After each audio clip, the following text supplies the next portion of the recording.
A lo largo de la existencia han habido cuestiones sobre qué es el universo. ¿Qué lo creó? ¿Por qué pasó todo eso? ¿Será por un azar del destino o un capricho de una entidad benevolente esperando a ser adorada? En cambio, la respuesta a todo eso es que esas preguntas no venían en el documento, por lo que pasaremos primero a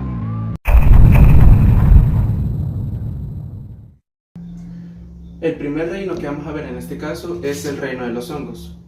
Este reino es variado en cuanto a diversidad, ya que posee ejemplares unicelulares y pluricelulares. Los hongos son agentes descomponedores, ya que descomponen ciertos elementos que otro organismo no podría asimilar y estos lo usan como alimento, existiendo más de 100.000 ejemplares y que incluso pudiendo haber muchos más hasta el día de hoy sin clasificar.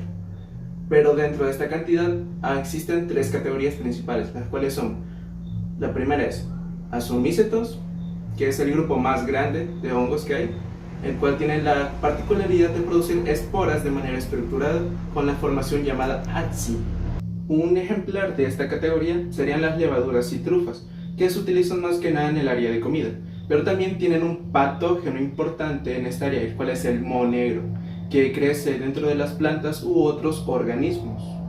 El segundo se llama Basidiomycetos, el cual incluye los hongos más famosos como las setas, champiñones y hongos de soporte, los cuales sus esporas se llaman basidios, que se ubican en los poros y láminas de las setas. Continuando tenemos a los zigomycetos, el cual componen en su mayoría los mohos comunes, el cual, como el de los panes, si se dejan una semana guardados en una bolsa negra sin acordarse de que existen. Lo que destacan de estos ejemplares es su método de reproducción, el cual es asexual e involucra la fusión de estructuras reproductivas denominadas zoosporangios. Continuando tenemos la categoría Chidriomycota. Tiene la característica de ser acuáticos y la mayoría patógenos. Son unicelulares aunque pueden formar colonias, aunque las del género Batrachochitrium son causantes de enfermedades en anfibios, causando una posible o completa extinción en algunas especies. Y por último tenemos al Glomeromycota, donde aquí los hongos que forman esto forman asociaciones simbióticas cruciales con las raíces de las plantas, donde aquí la planta recibe ayuda al obtener nutrientes, mientras que a cambio el hongo recibe carbohidratos y otros nutrientes de la planta. Y para poder hablar más en detalle de este reino, tenemos que pasar primero a las... En total tenemos 7 características en este reino. La primera de todas es que son eucariotas. Todas las células de los hongos son eucariotas, teniendo un núcleo definido y organelos rodeados por membranas como las plantas y animales. Segundo, tiene una pared celular, pero esta está hecha de quitina, es un compuesto principal, que da una buena protección a diferencia de las plantas, el cual está hecho de celulosa. Continuando, los ejemplares de este reino son heterótrofos por absorción, es decir, no producen su propio alimento como las plantas, sino que lo obtienen los nutrientes secretando enzimas para descomponer su comida en partes más pequeñas, a un punto en el que solo las absorben y listo. El cuarto punto es la nutrición, el cual es muy distinguido de estos hongos, el cual es del modo heterótrofo, como antes mencionamos, que puede ser descomponiendo material muerta de manera saprófita o extrayendo nutrientes de organismos vivos en forma de parásitos. Pero el último, es más importante, es fomentando asociaciones con otros organismos de manera simbiótica. Además, poseen estructuras multicelulares. Muchos hongos son multicelulares ya que forman estructuras formadas por filamentos llamados hifas, formando así el micelio. Pero ¿de qué manera estos hongos pueden existir una tanta variedad? Es porque su reproducción es asexual y sexual. Los ejemplares sueltan esporas por el aire para poder germinar y terminar siendo nuevas hifas. Por otro lado, el método asexual implica la fusión de hifas compatibles con los hongos para una mayor variabilidad genética. Por último, y más importante, está la ya mencionada variabilidad genética, ya que los ejemplares pueden habitar en muchos lugares, ya sea bosques, cuevas, lugares acuáticos, porque el reino fungi es crucial para la descomposición y reciclaje de nutrientes, como ya hemos visto. Y como dato curioso, el reino fungi es el reino que más similitudes puede presentar con otros reinos a simple vista, pero por ejemplo con el reino plantae, los ejemplares son autótrofos por fotosíntesis, mientras que los hongos obtienen energía por la absorción de materia orgánica externa, además de la ya mencionada pared celular de quitina y celulosa. Segundo, el reino animal, los ejemplares de ahí digieren su alimento 2 veces. Es decir, primero tragan el alimento, lo mastican y luego lo consumen dentro del animal. Mientras que los hongos, esto ocurre tan solo una sola vez y pasa fuera del cuerpo del hongo. También que los hongos no tienen una pared celular y los ejemplares del reino animal no poseen. Ahora, con los ejemplares del reino protista, si bien los que lo componen también son heterótrofos, los ejemplares fúngicos poseen estructuras multicelulares más complejas, y esto también puede verse en las hifas formadas por los hongos. Y por último está el reino monera, el cual las diferencias radican en que los especímenes fúngicos son eucariotas y los ejemplares moneristas son procariotas, por lo que en el reino animal están los presentes: reptiles, aves, anfibios, peces y mamíferos, nosotros, y en general presentan las siguientes. Para empezar, la primera característica a presentar de esto es que los organismos son eucariotas, por lo que ya sabemos que poseen un núcleo definido y organelos rodeados de membrana. Segundo, es que ellos son multicelulares, ya que las células de ellos son especializadas para un rol definido, ya sean órganos, sistemas o tejidos diferentes entre sí, como nervios, músculos, etc. Lo tercero es que en este reino los ejemplares son heterótrofos, que hemos escuchado antes, por lo que en resumen, ellos no crean su propia comida, sino que la consiguen de alguna manera externa. Continuando, ellos no tienen pared celular de ningún tipo, con la ventaja de poder desarrollar una flexibilidad aún mayor para un mejor adaptamiento y movilidad avanzada a su entorno, sin olvidar que en el modo en que se reproducen los ejemplares es en su mayoría sexual, con la función de 2 gametos para dar origen a una nueva vida, constando así de varios procesos en todo el desarrollo embrionario que presentan, en los cuales poco a poco se van creando los tejidos y órganos del ejemplar. Por último y más importante está su capacidad sensorial, pudiendo dar respuestas rápidas a estímulos del entorno, los cuales están percibiendo. Y ahora, con todo eso dicho, podemos pasar a una explicación más general sobre este reino. El reino animal es de los más diversos que se puede hablar en cuanto a formas y tamaños, existiendo prácticamente en todos los lados del mundo, teniendo indicios de que existieron incluso hace más de 600.000 años, siendo solo organismos unicelulares, pero residían en colonias, evolucionaron y se convirtieron en organismos unicelulares, por lo que en tiempos modernos se aplicó el estado de filo para tener una mejor organización entre las especies que se presentaban, dadas las características fisiológicas, las cuales las categorías son: primero, esponjas, por la simpleza que presentan y la ausencia de tejidos verdaderos, dándoles la capacidad de filtrar agua por su estructura porosa. Segundo están las medusas o corales, con un cuerpo simétrico con células especiales que actúan como veneno para las demás criaturas, pudiendo así capturarlas o defenderse. Continuando están los gusanos planos. Son simples pero más complejos que los ejemplares que hemos visto con anterioridad, aunque muchos de ellos siendo simplemente parásitos. A esto le siguen los gusanos segmentados, el cual es, como su nombre dice, al tener un cuerpo en secciones, esto le brinda más movilidad y flexibilidad. Incluso en algunos pueden llegar a ayudar a la tierra, volviéndola fértil en algunos casos. Y continuando están los moluscos, que generalmente cuentan con la característica principalmente de cuerpo blando, coraza dura, aunque no todos son así, ya que los pulpos, por sorprendente que sea, pertenecen a esta categoría, y ellos no utilizan ningún caparazón. Prosiguiendo están los de esqueleto invertido, o sea los artrópodos, siendo el filo más grande y más diverso de este reino, poseyendo un cuerpo segmentado, incluyendo sus extremidades segmentadas. Y claro, protegidos por su exoesqueleto de quitina, que es lo que más los caracteriza. Después están los equinodermos, es decir, estrellas y erizocemas, poseyendo también simetría radial y un sistema vascular para el movimiento y su alimentación. Son 100% marinos hasta la fecha y tienen un esqueleto interno creado por placas cálcea. Y por último tenemos a la categoría de cordados, los cuales son los que mencionamos al principio, ya que los ejemplares de esta categoría poseen un cordón nervioso dorsal, una estructura de soporte y hendiduras faríngeas, por lo que ahora pasaremos a ver la primera diferencia con los reinos que vamos a ver es con el reino Plantae, ya que los del reino Plantae son autótrofos, con los cloroplastos para la fotosíntesis. También poseen una pared celular de celulosa, pero siendo la diferencia más grande es que los animales se pueden mover y las plantas no.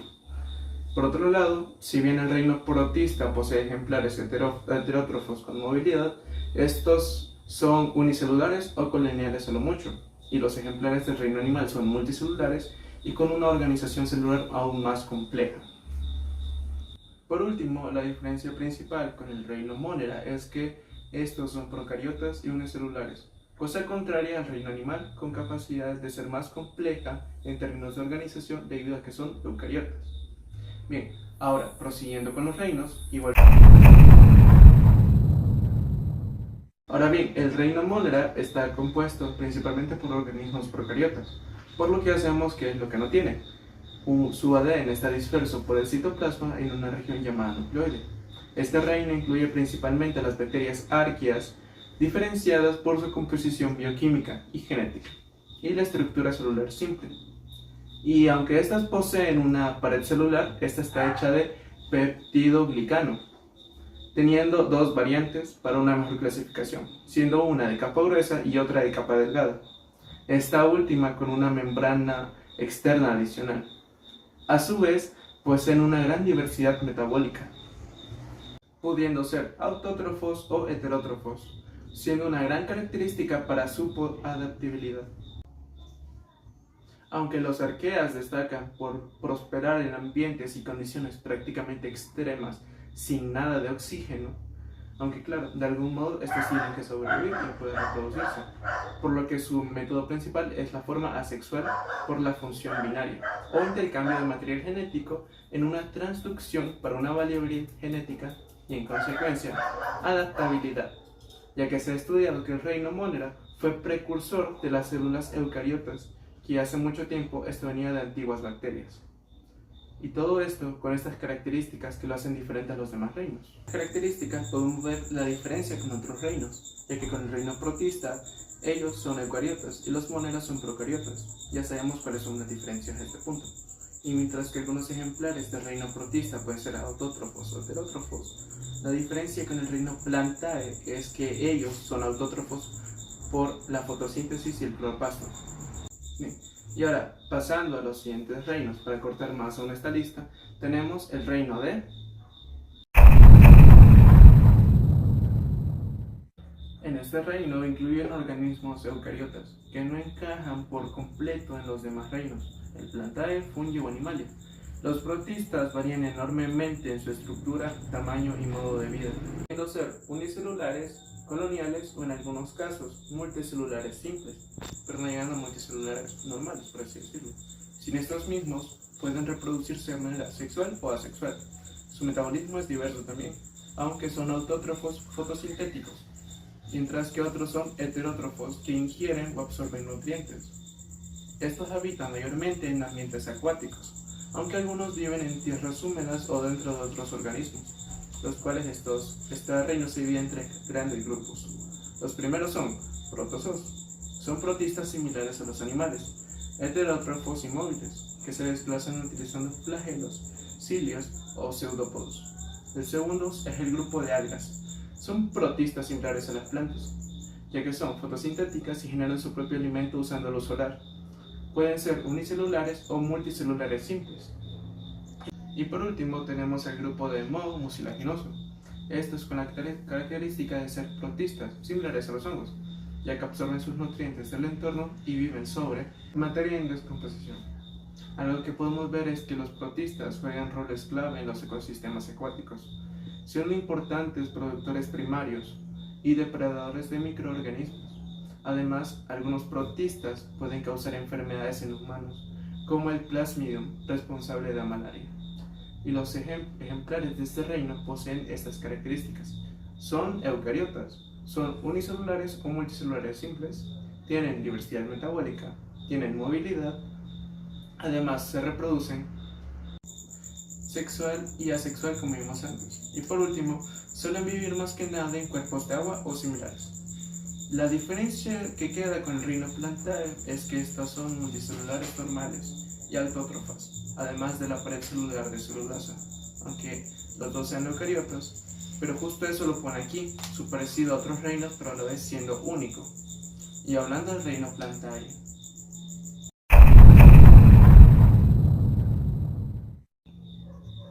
en este caso, el reino Plantae está formado por organismos eucariotos, multicelulares que son autótrofos, ya mencionados. Esto dado por la fotosíntesis utilizando la clorofila para capturar la luz solar. Las plantas tienen una estructura con pared celular de celulosa, valga la redundancia, lo que les da rigidez y soporte. Además de que las plantas son las principales productoras de oxígeno y base de la mayoría de cadenas alimentarias terrestres. Además, ayudan a la captura de carbono y en la regulación del ciclo del agua.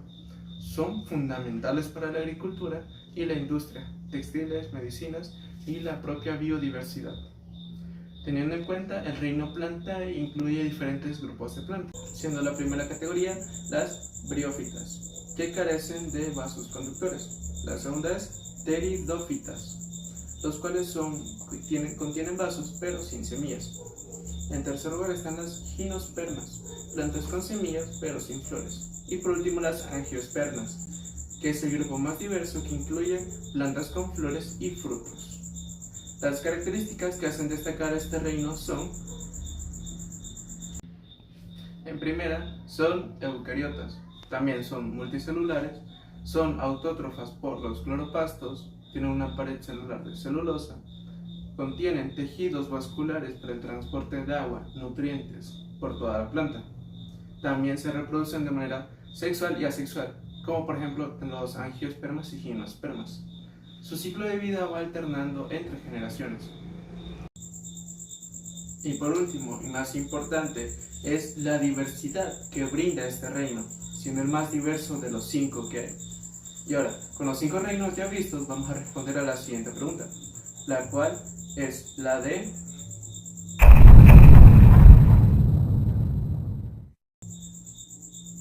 esta teoría fue propuesta por el naturalista francés Jean-Baptiste Lamarck en el siglo XIX, el cual fue uno de los primeros intentos de explicar la evolución de las especies, el cual su enfoque se basaba en la idea de que los organismos pueden adquirir características a lo largo de su vida, en respuesta a su entorno, y que estas modificaciones son heredadas por sus descendientes. Esta noción de herencia de características adquiridas constata la teoría de selección natural de Charles Darwin, que fundamenta que la variación genética aleatoria y es la competencia de recursos. La teoría de Lamarck, aunque no ha sido en gran medida superada por el entendimiento moderno de la evolución, representa un hito importante en la historia de la biología. Su enfoque en el uso y desuso de la herencia de características adquiridas, la idea de una progresión hacia la complejidad, ha influido en el pensamiento evolutivo y continúa siendo objeto de estudio y discusión en el ámbito de la biología evolutiva. La comprensión de su teoría ayuda a contextualizar el desarrollo del pensamiento científico sobre la evolución hacia la herencia a lo largo de los años. Esta teoría no es viable en el contexto actual de la biología evolutiva, ya que ha sido superada por explicaciones más robustas y basadas en evidencia, como la teoría de la selección natural y la genética moderna. Y aunque el descubrimiento de la epidémica genética ha abierto nuevas discusiones sobre la herencia y la influencia del entorno, estas no respaldan la teoría de Lamarck en su forma original. La comparación de la teoría de Lamarck con las otras teorías sobre la evolución se ilustra en la diversidad de enfoques en la comprensión de vida y desarrollo, mientras que las teorías evolutivas se fundamentan en la observación y evidencia. El creacionismo se basa en creencias que no se pueden probar científicamente. La aceptación de la teoría de evolución en la comunidad científica se debe a su capacidad de explicar y predecir fenómenos biológicos de manera coherente y empírica. Y hablando de Darwin, ¿qué tal si aplicamos la selección natural en...?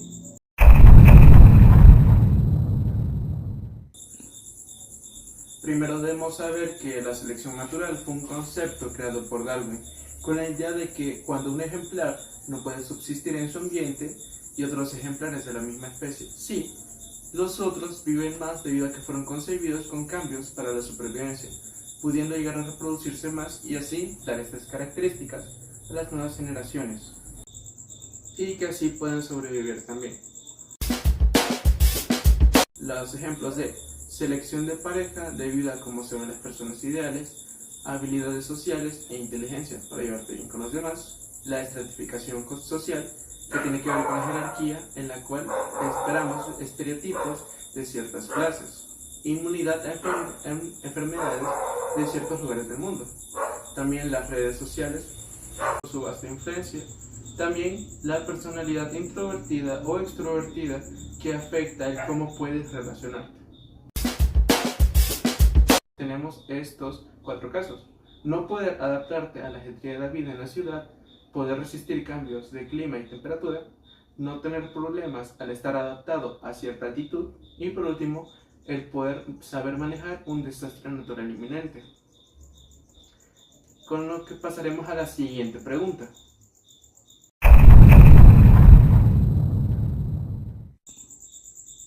Para entender este tema de mutaciones, debemos saber que estas mismas son cambios permanentes en la secuencia de nucleótidos del ADN de un organismo. Estas alteraciones pueden tener efectos variados, desde ser perjudiciales hasta no tener impacto alguno o incluso ser beneficiosas. Las mutaciones son un fenómeno natural que contribuye a la variabilidad genética y son esenciales en procesos como la evolución y la adaptación de especies, por lo que son fundamentales para la biología, ya que introducen variabilidad genética, lo que es esencial para los organismos. Sin embargo, cuando una mutación puede afectar el desarrollo, la salud o la supervivencia del organismo. Y con respecto ya enfocado a la respuesta de la evolución, las mutaciones son la fuente primaria de esto, debido a la variabilidad genética en las poblaciones. Y muchas mutaciones contribuyen directamente a la evolución al proporcionar características en las cuales se puede seleccionar por selección natural, existiendo 5 tipos diferentes de mutación, refiriéndonos primero a beneficiosas, que dan ventajas y de adaptabilidad y reproducción. Segundo, están las neutras, las cuales al final pueden ser o positivas o negativas, pero esto visto desde mucho tiempo, debido a que pueden acumularse o en ciertas condiciones empezar a pronunciarse. La tercera es la de duplicación. Estos segmentos repetidos de ADN brindan genes adicionales, pudiendo así diversificarse en aún más funciones genéticas.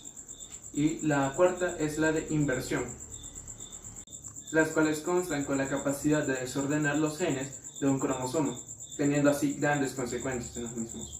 Y por último tenemos a los genes reguladores. Las mutaciones que afectan a estos reguladores pueden causar un efecto en cadena, influyendo en características fenotípicas en la adaptación. Y ahora a la siguiente pregunta.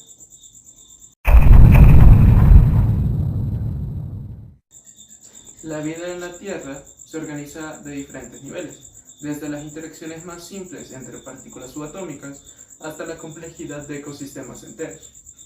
Cada nivel de organización proporciona una perspectiva única sobre la biología y la interacción de los organismos en su entorno, por lo que en el más pequeño, que es el subatómico, lo componen los átomos. Después está el nivel atómico, donde se puede empezar a ver cómo pueden ir combinando las cosas, desde la base de la materia orgánica hasta un elemento tan radioactivo como efímero. Después está el nivel molecular, siendo la combinación de varios elementos, átomos, siendo este el primer paso en las combinaciones para dar lugar a estructuras complejas, mezclando elementos inorgánicos y orgánicos. Ahora continuando con la base de toda la vida, la célula, teniendo 2 formas, la conocida procariota y eucariota, esta última en 2 versiones también, la animal y vegetal, y desde aquí podemos ver cómo es que empieza a funcionar todo. Lo que se va a crear es la misma modelo, pero más grande y complejo. El siguiente nivel es el de los tejidos, que es cuando las células se organizan para funciones específicas, pero variadas con sus propias características, ya sea tejido conectivo, muscular, nervioso, etc. Continuando están los órganos, que son uno o más tejidos trabajando de manera simultánea para realizar acciones complejas, siendo imprescindible para la propia fisiología del organismo.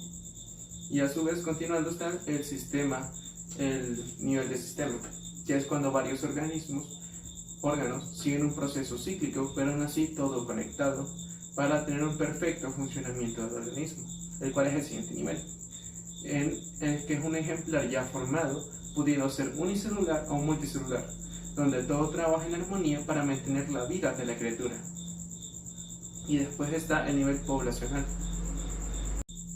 que es cuando en un área específica habitan varios ejemplares de la misma especie. Y continuando está el nivel comunitario, que es lo mismo pero en un área mucho más grande, debido a que se integran nuevas especies para un nuevo ciclo de vida general. Y continuando está el ecosistema, donde aquí todo cuenta en el entorno, desde lo más inerte como la tierra y rocas, hasta el agua que es tomada por las plantas y que cada uno desempeña un papel importante aquí. Y el último nivel siendo la biosfera, el planeta entero, abarcando todo lo posible dentro de ella, en un mismo ciclo.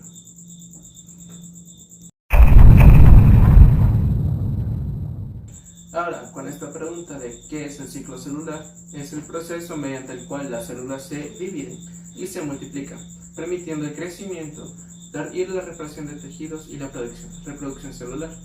Este ciclo se divide en varias organizaciones, cada una con funciones específicas, en el cual a continuación describiremos cada una en detalle, dividiendo en sus propias principales etapas y subfases, las cuales son: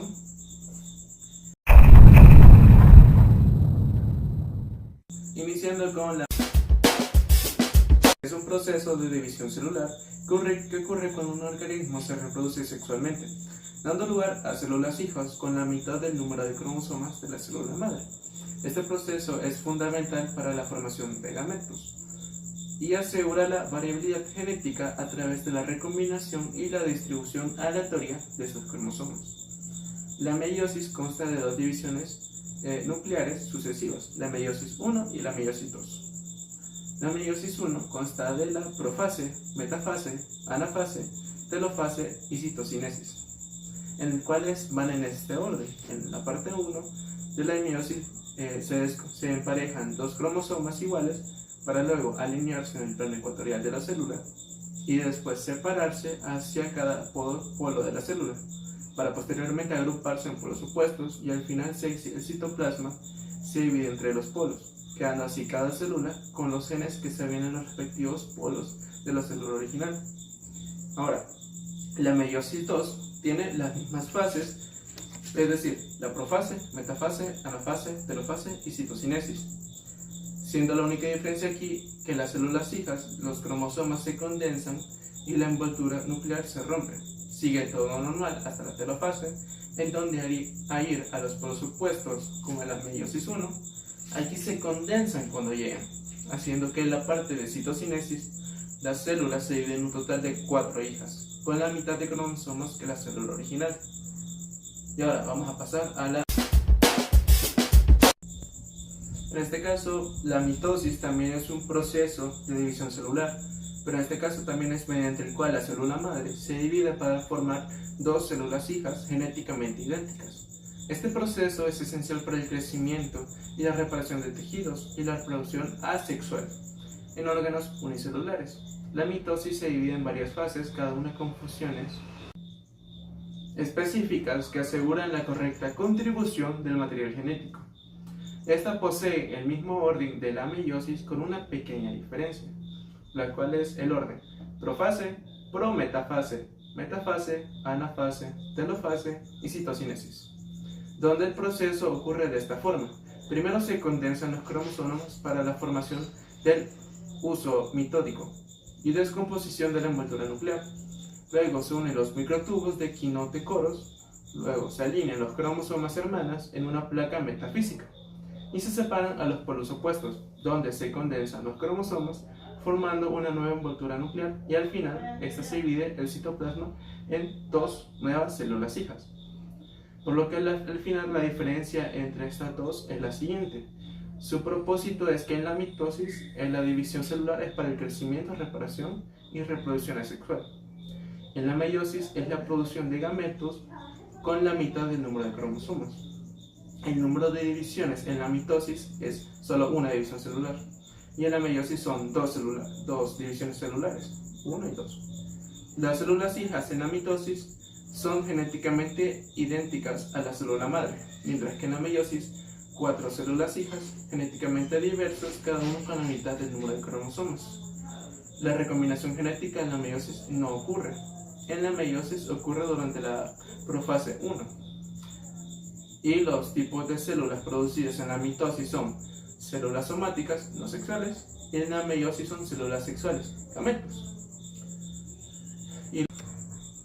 Por lo que, en resumen, la mitosis es un proceso de división celular que produce células idénticas, mientras que la meiosis genera células sexuales con variabilidad genética y la mitad de cromosomas. Y eso ha sido todo.